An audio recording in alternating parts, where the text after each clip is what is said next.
کا شکر ہو. ہم اسی طرح کھڑے رہ کے خدا ان کے کلام کو ویلکم کہیں گے اور خدا کے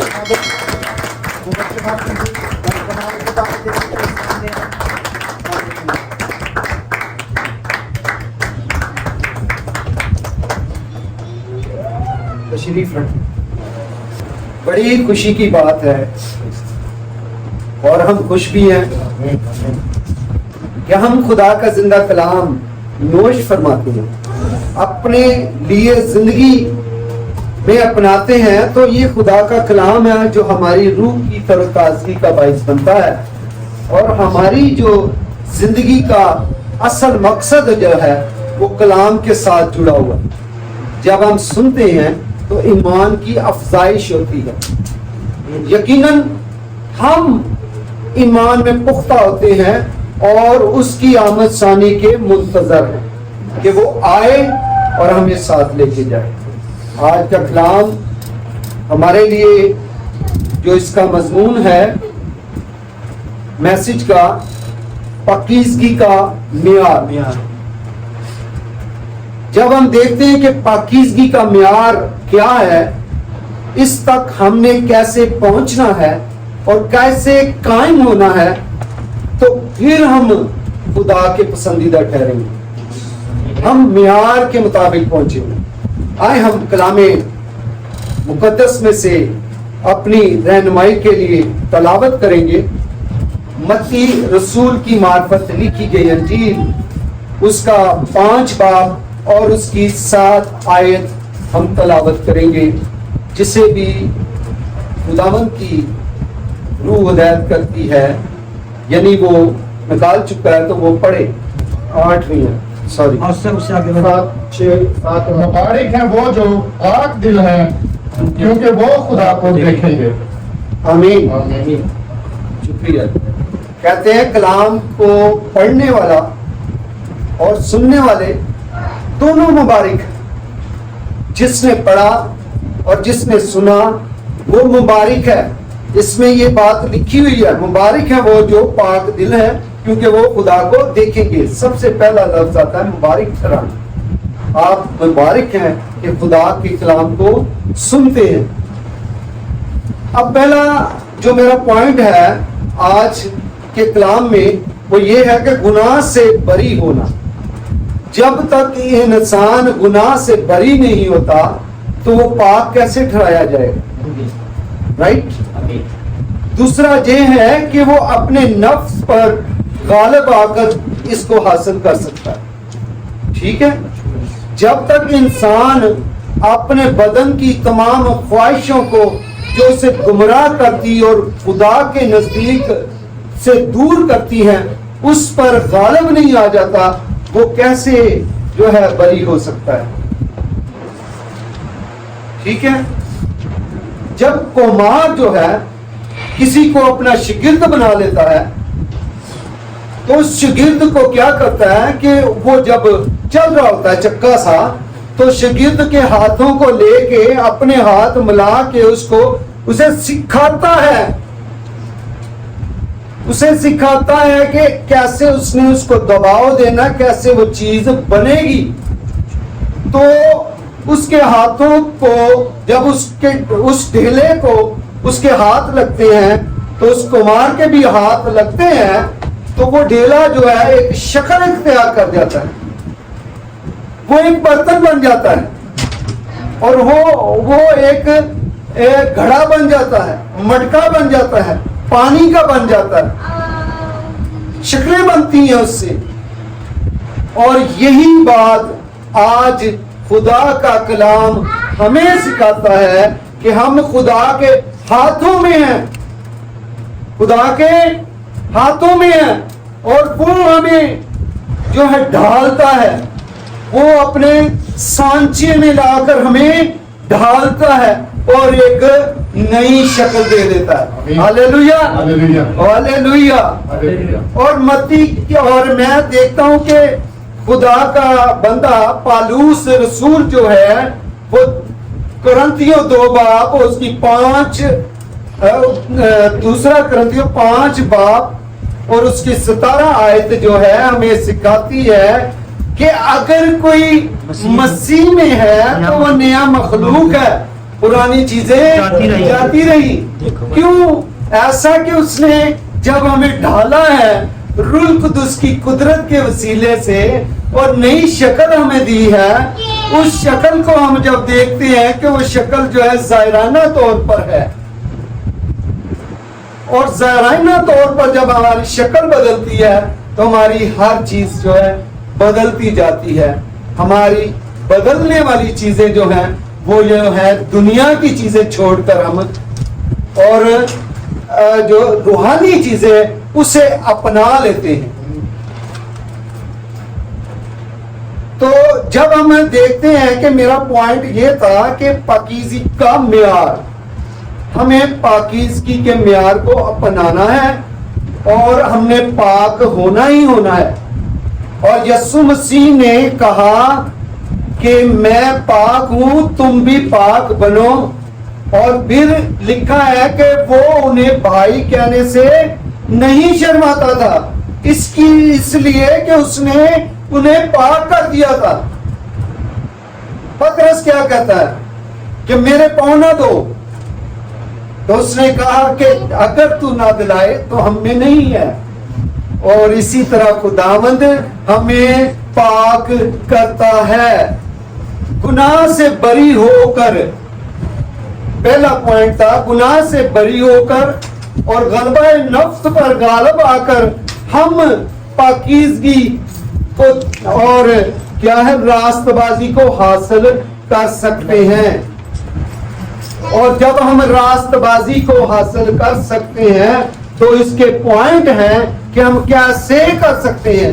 اور یہی پوائنٹوں پر میں نے ایک مثال آپ کو دی ہے کہ کمار جو ہے مٹی کو جب لوتھڑے کو اوپر رکھتا ہے تو وہ چکے کو گھماتا ہے، تو کسی کو جب شگرد بناتا ہے تو اس کے ہاتھ اپنے ہاتھوں میں لے کے اس کے اوپر رکھتا ہے تاکہ اس کو پتا چلے کہ کیسے اس کو ڈھالنا اور کیسے اس کا بننا ہے. تو جب دیکھتے ہیں کہ وہ شکل اختیار جب کرتی ہے مٹی، تو کوئی بن جاتے ہیں برتن استعمال کے اور کوئی مٹکے بن جاتے ہیں پانی کے اور طرح طرح کی چیزیں بن جاتی ہیں. تو یہی چیز ہے کہ خداوند یسوع مسیح ہمیں اپنے ہاتھوں میں لیتا ہے، اور اس کی کاراگری یہ ہے کہ جب وہ ہمیں بلاتا ہے اور کہتا ہے محنت اٹھانے والوں، بوجھ سے دبے ہوئے لوگوں، میرے پاس آؤ میں تمہیں آرام دوں گا. جب ہم بڑی محنت کرتے ہیں، بڑی مشقت کرتے ہیں، بڑے کام کرتے ہیں لیکن راست باز نہیں بن سکتے، پاکیزگی اپنے طور پر حاصل نہیں کر سکتے. اسی لیے ہمارا چناؤ جو ہے یسوع مسیح ہے، اور وہ کہتا ہے میں پاک ہوں تم پاک بنو. ٹھیک ہے، یہ بات خداوند نے ہمیں آج سکھانی ہے. مجھے بھی اس پر قائم ہونا ہے، آپ کو بھی اس پر قائم ہونا ہے. خداوند ہمارا خدا جو ہے یہی سکھاتا ہے، اور وہ اس نے ایک سانچہ رکھا ہوا ہے جس میں ڈھالتا ہے ہمیں، اور سانچے کا نام سب سے پہلے ہے توبہ. جب وہ سانچے میں ہم آ جاتے ہیں تو پھر توبہ جب ہو جاتی ہے تو اس کی بات پوری ہو جاتی ہے جس نے کہا متی کی انجیل میں 3 باب میں کہ توبہ کرو کیونکہ آسمان کی بادشاہی نزدیک آ گئی ہے. یہ ہے وہ سانچہ آپ کو ڈھالتا ہے، آپ اس میں آتے ہیں اور مسیح بنتے ہیں. مسیح بن کر آپ پاکیزگی کے طالب ہوتے ہیں، آپ راست بازی کو حاصل کر لیتے ہیں. آئے میں ایک چیز آپ کو دکھاتا ہوں، مثال دیتا ہوں آپ کو. یہ ایک نمبر ہے 6 نظر آ رہا ہے. اگر میں باہر لے کے جا کے یہ ایسے رکھ دوں، ایک طرف ایک آدمی کھڑا ہو جائے، ایک طرف دوسرا آدمی کھڑا ہو جائے، تو دونوں ایک ہی نمبر بولیں گے؟ الگ بولیں گے، الگ ہیں.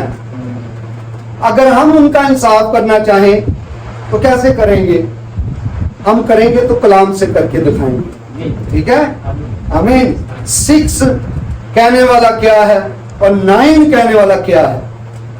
ان میں تکرار ہے، ان میں بحث بازی ہے، اور یسوع مسیح اس بحث بازی کو ختم کرنے آتا ہے. ٹھیک ہے. یہودی کیا تھے؟ اپنے تئی پاک سمجھتے تھے, اپنی راست بازیوں پر فخر کرتے تھے, اپنے چال چلن پر فخر کرتے تھے, عبادت گاہوں میں جا کر کہتے تھے میرے جیسا کوئی نہیں ہے. یہ نمبر 9 ہے.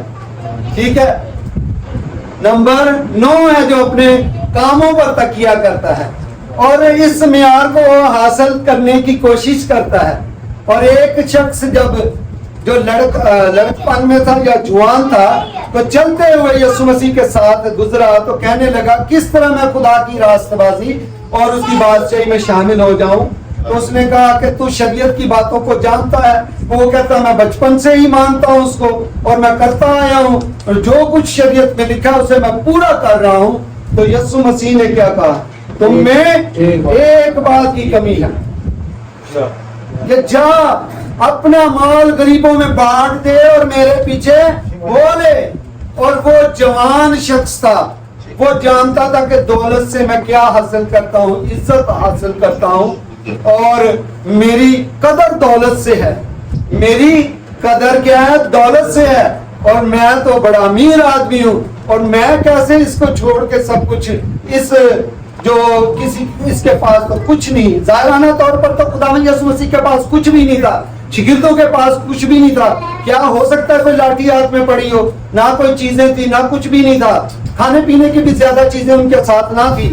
تو یہ دیکھتا ہے کہ اس کے پاس تو کچھ نہیں ہے تو میں اس کے پیچھے کیا کروں گا. وہ لوٹ جاتا ہے. میرے عزیزو, یہی بات ہے کہ جب ہم دنیا کی فکروں میں, دنیا کی چیزوں میں رہتے ہیں, دنیا کے خواہشوں میں رہتے ہیں, دنیا کی چیزوں کو حاصل کرنا چاہتے ہیں, بینک بیلنس اپنا بڑھانا چاہتے ہیں اور خدا کی ذات پر فخر ہم کم کر دیتے ہیں اور اپنے بینک بیلنس پر بھروسہ کر لیتے ہیں.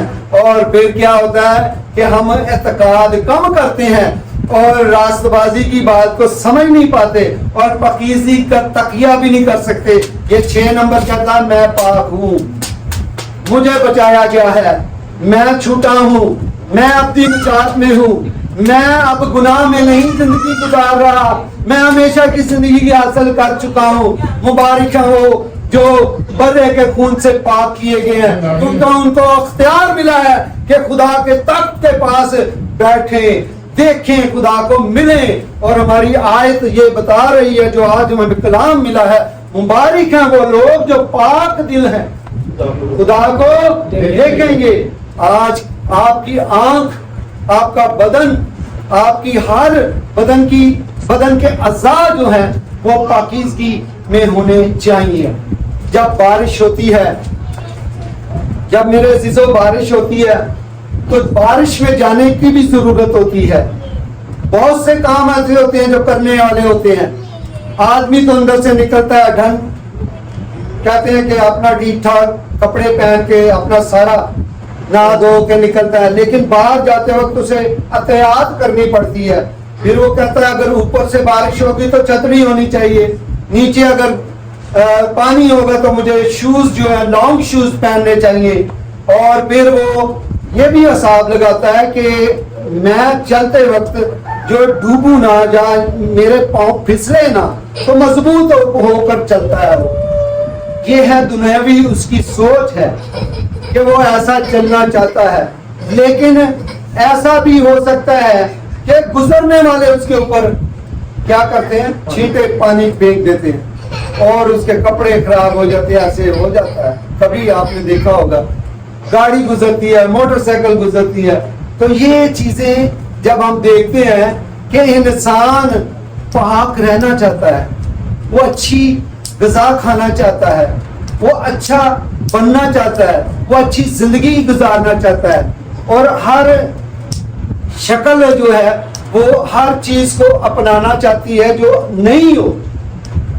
جب ہم دیکھتے ہیں کہ ہر چیز ہمیں نہیں چاہیے, گھڑی نہیں چاہیے, کپڑے نہیں چاہیے, شوز نہیں چاہیے, اور ہم دیکھتے ہیں کہ ظاہرانہ طور پر ہم اچھے بن کر نکلنا چاہتے ہیں, تو ہمارے پاس نئی گاڑی ہونی چاہیے اور کئی چیزیں اچھی ہیں. سب نئی چیزیں ہمیں چاہیے, خدا دیتا بھی ہے, نئی چیزیں ہمیں چاہیے.